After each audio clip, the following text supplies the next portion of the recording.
Hi hello నమస్తే welcome back to my channel ఈ తరం కోడలు. కథ చాలా ఇంట్రెస్టింగ్గా ఉంది కదా, మీ అందరికీ నచ్చుతుందనే అనుకుంటున్నాను. ఆలస్యం చేయకుండా కథలోకి వెళ్ళిపోదామా మరి. నిజంగా ఎప్పుడైనా పూర్వజన్మలో ఇక్కడికి వచ్చానా అనిపించింది కూడాను. నా స్నేహితుడు తాను చెప్పేది నేను వినడం లేదని తెలుసుకొని కాబోలు నా భుజం మీద చేయి వేసి, ఏమండి నిద్రపోతున్నారా, ఏమైనా కలలు కంటున్నారా అన్నాడు నవ్వుతూ. కలలేనండి, మేలుకొని ఉండగానే నా ఊహ దేశము కాలము దాటి ఎక్కడికో తీసుకుపోతున్నది. నేను ఇది వరకు వీటన్నింటినీ చూసిన భావన కలుగుతోంది. చాలా చిత్రంగా ఉంది అన్నాను. నా మిత్రుడు ఒకసారి నా ముఖం కేసి దీర్ఘంగా చూసి 2 నిమిషాల వరకు ఏమీ మాట్లాడలేదు. ఇలాగ సుమారు 1 గంట వరకు ట్రామ్లో కూర్చొనే ఎన్నో భవనాలు చూశాము, కొన్ని నాటకశాలలు చూశాము, కొన్ని ప్రసిద్ధమైన చర్చిలు చూశాము. కానీ ఎక్కడా దిగడానికి, ఏది పరీక్షగా చూడడానికి వీలు కాలేదు. ఒకటొకటే సావకాశంగా చూడాలంటే కొన్ని మాసములు పడుతుంది సుమండి అని నా స్నేహితుడు చెప్పాడు. అందుచేతను అంతటితో సంతృప్తి పడక తప్పింది కాదు. 1 గంట ఎక్కడో కొట్టింది. ఇంకను మనం దిగుదామని నా స్నేహితుడు చెప్పి నన్ను కిందకు తీసుకువెళ్ళాడు. మీకేమన్నా ప్రయాసగా ఉందా? ఇక్కడెక్కడైనా భోజనం చేసి మళ్ళీ తిరుగుదామా, లేకపోతే మన బస్సుకు వెళ్ళి అక్కడ భోజనం చేసి కొంచెం విశ్రమించి మళ్ళీ ఊరి మీద పడదామా అన్నాడు నవ్వుతూ. ట్రాములో కూర్చొని ఉన్నాం కదా, ఉదయం నుంచి శ్రమేమున్నది. ఇక్కడెక్కడైనా మీరన్నట్లు భోజనం చేసి మళ్ళీ మన చంద్రయానం సాగిద్దాము. రేపెలాగూ నేను వెళ్ళవలననుకుంటున్నానన్నాను. సరే రండి అయితేను అని ఒక చిన్న హోటల్కు దారి తీశాము. మేము వెళ్ళేటప్పటికి కొన్ని వేల మంది ఆ చిన్న హోటల్లో కూర్చున్నట్టు అనిపించింది. ఇంత చిన్న హోటల్ అయినా అక్కడికి ఇంతమంది వస్తున్నారంటే ఇదొక రకంగా మంచి హోటలే అయి ఉండాలి అనుకున్నాను. మేము గది 4 మూలలా తిరిగి 2 కుర్చీలు సంపాదించగలిగాము. మేము కుర్చీల మీద పూర్తిగా కూర్చోకుండానే ఒక నౌకరు వచ్చి నాటి వంటకాలు వ్రాసి ఉన్న కార్డు ఒకటి నా స్నేహితుడికి చేతికి అందించాడు. అతడు తీసుకొని తనకు కావలసినేదో పురమాయించి నేను శాకాహారినని నాకు అనుకూలమైనవేవో తీసుకురమ్మని చెప్పాడు. ఆ కార్డు ఏమిటని మా స్నేహితుణ్ణి అడిగాను. అంటే ప్రతి హోటల్లోనూ అక్కడ లభ్యమయ్యే భోజన పదార్థాల జాబితా ఒకటి అచ్చువేయించి ఉంచుతారని, అక్కడకు వచ్చిన అతిథులకు అందిస్తే వారికి కావలసినవి చెప్పి తెప్పించుకోవడానికి వీలుగా ఉంటుందని ఇక్కడి ఏర్పాటు చేశారని, ఏ హోటల్లో అయినా ఇదే పద్ధతని చెప్పాడు.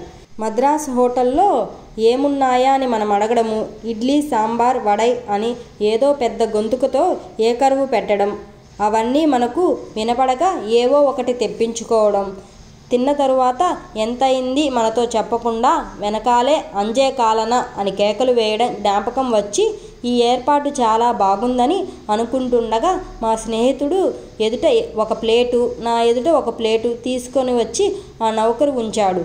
నా ప్లేట్లో చూసేటప్పటికి నా కంటికి పొరపాటు గుప్పున వాసన నా ముక్కుకు తగిలింది. చూసేటప్పటికి చక్కగా పచనమైన మత్స్యావతారము కనపడింది. ఇహను వరుసగా దశావతారాలు తెస్తాడా ఏమిటని భయపడుతూ ఇదేమిటన్నాను. చేపండి అన్నాడు నౌకరు.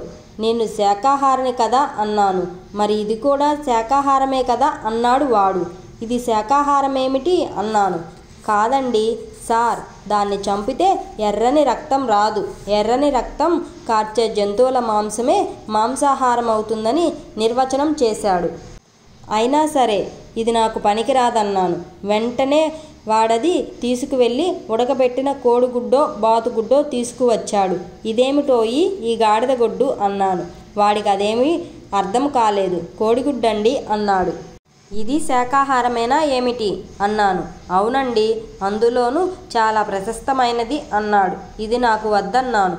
మరింక శాకాహారం అంటే ఏమిటండి సార్ అన్నాడు. చేప పనికిరాక గుడ్డు తినక మరింకేం తింటారండి సార్ అన్నాడు. అప్పుడు మా స్నేహితుడు కలుగజేసుకొని వారికి కొంచెం అన్నం, బంగాళదుంప కానీ క్యాబేజీ కానీ అలాంటిదేదైనా మరొకటి తీసుకురా అన్నాడు. ఆ మాటలు విని వాడు నిర్ఘాంతపోయి ఇలాంటిది తిని వీళ్ళెలా బ్రతుకుతారా అనుకున్నాడు కాబోలు. నాకేసి ఒకసారి జాలిగా చూసి ఈ వరసేమీ బాగోలేదన్నట్లు తల అటు ఇటు ఊపి 2 నిమిషాల్లో ఒక ప్లేట్లో గుప్పెడు అన్నము, ఇంకో 2 ప్లేట్లలో 2 కూరలు తీసుకువచ్చి నా ఎదుట పెట్టాడు. బ్రతుకు జీవుడా అనుకుని కాలే కడుపుకి దక్కిందే కబలం అన్నట్లు అది తిన్నాము. వెంటనే ఆ ప్లేట్లు తీసుకుపోయి ఇంకొక ప్లేట్లో చిక్కని సగ్గుబియ్యం పరమాన్నం, పాలు తీసుకువచ్చి మా కుబేరులకు అందించాడు. పోనీ ఇదైనా హితవుగా ఉన్నదని అది ముగించి పోనీ మరో ప్లేటు తెమ్మందాం అనుకుంటుంటే నా స్నేహితుడు నా ఊహ గ్రహించినట్టు అదేమీ వద్దని సంజ్ఞ చేశాడు.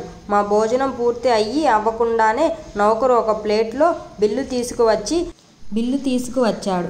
అతను బిల్లు మొత్తం చెల్లించి అదనంగా 2 షీల్డింగులో కాబోలు ఇచ్చాడు. వాడది సంతోషంతో స్వీకరించి వెళ్ళిపోయాడు. మేము బయటకు వచ్చాము. అక్కడి నుంచి మళ్ళీ మరో ట్రామ్ ఎక్కి నగర సంచారానికి ఉపక్రమించాము.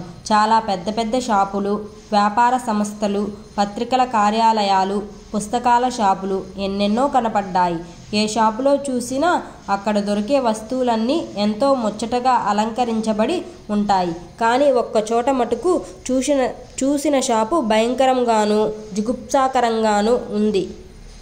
కడుపులో కెలికినట్లు వాంతి వచ్చేటంత పనయింది. ఆ షాపులో గోవుల కళేబరాలు, గొర్రె, మేక కళేబరాలు, పందుల కళేబరాలు వగైరా చర్మము లేకుండా కడుపు చీల్చి లోపలున్న పేగులు తీసేసి నిలువున వేలాడుతూ కనపడ్డాయి. తలుచుకుంటే ఇప్పటికీ నాకు ఒళ్ళు గరి పొడుస్తుంది. మాంసము తింటే మటుకు బొమికలు మెడలో వేసుకోవడము ఎందుకంటారు మనవాళ్ళు. అలాగా ఈ భీకర ప్రదర్శన లేకపోతేనేమా అనుకున్నాను. ఒక్క మాటు దిగి ఆ దుకాణంలోకి వెళ్ళి ఆ యజమానిని ఇదేం పని అని మందలిద్దామని కూడా అనుకున్నాను. సిగ్గులేదా అని 4 దులిపేద్దామనుకున్నాను. ఇంతలోకే ఆ కొట్లు దాటిపోయాము. ఆ దృశ్యము మరుగున పడగానే ఆ ఆవేశము తగ్గి అదేం మన ఊరా, మన దేశమా, మనం చెబితే వాళ్ళు వింటారా అనే ఆలోచన తోచి నయము తొందరపడి గొడవ పడ్డాను కాను అనుకొని సంతోషించాను. ఆ తరువాత ట్రఫల్గర్ స్క్వేర్ అనే ఒక ప్రదేశం, అందులో మధ్యను నెల్సన్ శిలా ప్రతిమను చూపించాడు. ఆ తరువాతను ఏదో పీకడల్లి సర్కస్ అన్నాడు. అయితే ఇక్కడ కూడా సర్కస్ కంపెనీలు ఉంటాయా అన్నాను.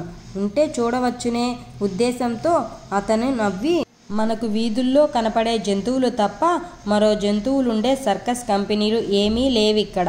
ఈ ప్రదేశం పేరు సర్కస్ అంటారు. ఆ పేరెందుకొచ్చిందో మటుకు నాకు తెలియదన్నాడు. అప్పటికి సాయంత్రం 4 గంటలవుతుంది. మళ్ళీ ఒకచోట ట్రాము దిగుదామన్నాడు మీనన్. నన్ను దింపి దగ్గరలో ఉన్న చిన్న హోటలుకు తీసుకువెళ్ళి అక్కడ మళ్ళీ టీ, పలహారాలు వగైరా ఏర్పాటు చేశాడు. పలహారాలంటే మనకు పకోడీలు, పునుగులు, మిఠాయి ఉండలు వంటివి లేవు. రొట్టె, దానికి అనుపానం వెన్న, పండ్లతో తయారైనది అదేదో జాముట, అది, కొన్ని తీయని కేకులను. ఇవి పలహార వస్తువులు. లఘువుగా పలహారం కానిచ్చి మళ్ళీ బయటపడ్డాము. ఈసారి ట్రామ్ ఎక్కకుండా కొంత దూరం షాపులకేసి చూస్తూ ఎంతో ఆనందంతో నడిచాము. అక్కడ ఒక పిక్చర్ హౌస్ అనేది ఉన్నది. అక్కడ నా మిత్రుడు ఆగాడు. పైన పెద్ద పెద్ద అట్టల మీద చిత్రమైన స్త్రీ పురుషుల బొమ్మలు కనపడ్డాయి. ఇదేమిటన్నాను.